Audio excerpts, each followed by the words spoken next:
कल एक लोकगीत आ रहा है 16 नवंबर यानी मंगलवार को सुबह 6:15 में सैया के रोटी एस फॉर यू भोजपुरी पे कल ही यह सॉन्ग्स रिलीज होगा।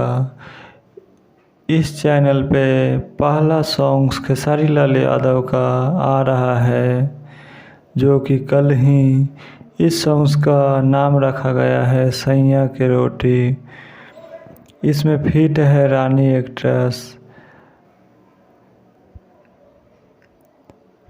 और इसके बाद में एक और खेसारी लाल यादव का एक स्टेज शो होने वाला है, जो कि अगले महीना में स्टेज शो है। उसके लिए मैं एक दूसरा वीडियो बनाएंगे। जब तक इस मेरे चैनल को सब्सक्राइब कर लीजिए और बेल आइकन को दबा दीजिए ताकि नोटिफिकेशन आप तक आपको सबसे पहले पहुँचे।